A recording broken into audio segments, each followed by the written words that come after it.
binadamu wana tabia nyingi, lakini katika tabia walizonazo kuna hii hapa moja. Kuna hii moja kubwa ambayo kimsingi binadamu wengi wanayo na ni mbaya, yani ni sifa ambayo huwa inawakwamisha watu kwenye biashara, inawarudisha watu nyuma kwenye imani, inaangusha makundi mengi ya watu.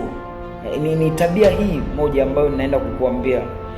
Binadamu wanapenda sana kuishi na watu ambao wako serious wakati yeye hayuko serious. Yani ni mtu anapenda tu aishi na mtu ambaye yani ana commitment ya hali ya juu, yuko serious kweli kweli wakati yeye hayuko serious. Hii ndio tabia ambayo imewarudisha nyuma sana watu wengi. Vikundi, unakuta tu labda mnakubaliana kama kikundi, labda kesho tunaenda kwenye mradi kufanya kazi fulani labda, alafu siku inafika na mlikubaliana saa 3 kamili tuwe pale, ila kuna mtu saa 3 bado amelala au yuko njiani anakuja tena kwa kujivuta, anakupigia simu wewe kwamba vipi bwana, mmeshafika? Wako wangapi? Ni wengi? Yeye amelala bado, unaelewa? Kwa hiyo unapomwambia labda hata mimi sijafika, ndio niko njiani, anabadilika, anakasirika. Nini bwana, mnazingua, hamko serious, yeye amelala. Kwa hiyo ni moja kwa moja tunaenda kufeli kwenye huo mradi wetu. Umeanzisha labda biashara, mteja amekuja leo, biashara ya mahitaji ya msingi ya nyumbani. Mteja amekuja leo, ameulizia tu kwamba labda naweza nikapata sabuni. Leo hamna sabuni, umempromise kwamba kesho zitakuwepo. Kesho anakuja, sabuni hakuna, hujaleta bado. Unamwambia kesho. Kesho tena anakuja, sabuni hakuna. Baadaye anahama, anaenda kwenye duka la mtu mwingine, mshindani wako wa pembeni. Halafu unashangaa mbona ule mteja simuoni tena? Anatakiwa kuja bana kwa sababu sabuni nimeshaleta. Umeleta sabuni lakini kila wakati alikuwa anaulizia hakuna, na unampromise kwamba utaleta kesho. Kwa hiyo unahitaji mteja ambaye yuko serious wakati wewe mfanya biashara hauko serious, haujaanguka kwenye biashara. Kwa hiyo always tunatamani tuishi na watu ambao wako serious, yani hawakosei wakati sisi tunakosea na hatuko serious. Hiyo ndio tabia kubwa ya binadamu. Okay. Nilichotaka kuzungumza leo, nataka tuhame tuende kwenye masuala ya kuinuka katika uchumi.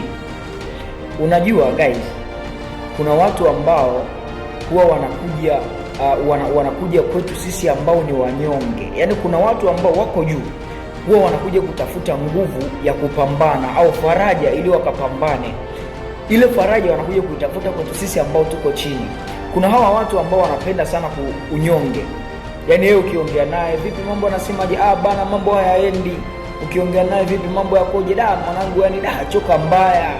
Ukiongea naye hali ngumu. Ukiongea naye mambo yako ovyo, unaelewa? Sasa sisi ambao tunapenda kulalamika kwa kutumia hizo kauli za mambo hayaendi, mambo ni magumu, kuna watu huwa wanatumia hiyo fursa. Yaani wanakuja kwetu kama kuoga, wanakuja kwetu kama kutoa uchafu, wanakuwa wapya, wanaenda kupambana, wanaendelea, halafu hawatusaidii, wanakuja kuendelea tu kuchota, kuendelea kuoga. Unajua mtu anapokuja kwako unamwambia mambo ni magumu, unamtia moyo kwamba bora hata mimi jana nimekula. Kwa hiyo unapomtia moyo kwamba bora mimi jana nimekula, bora mimi jana imepita vizuri, alafu huyu hajala, bora mimi. Kwa hiyo baada ya pale anapata nguvu za kwenda tena kupambana, alafu wewe unabaki pale pale ulipo.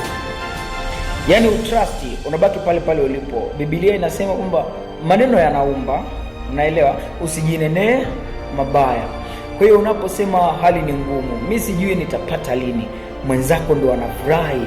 Akitoka hapo ana nguvu, yeye anaamini atapata leo, sio wewe unayeamini utapata lini. Anaenda kupambana, anapata tena, kisha pata tena. Mambo yake yakienda vibaya anarudi kwako. Vipi mambo yakoje? Maisha ni magumu. Unaposema maisha ni magumu, yeye anapata nguvu za kuendelea kwenda kupambana.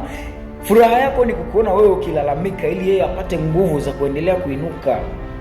Natamani tujifunze kitu kimoja. Yaani kama ulikuwa ni mtu wa kulalamika, anza kupunguza kulalamika, kwa sababu ndio utapata nguvu ya kuweza kupambana na hali yako. Anza kuvaa tu vizuri, anza kuwatishia wale watu waliokuwa wanafuatilia maisha yako wakati unawaambia muda wote mambo yako hayaendi. Anza kuvaa vizuri na wewe kupitia wao upate nguvu za kupambana. Anza jifunze kutokulalamika ili kupitia wao uanze kupata nguvu ya kupambana.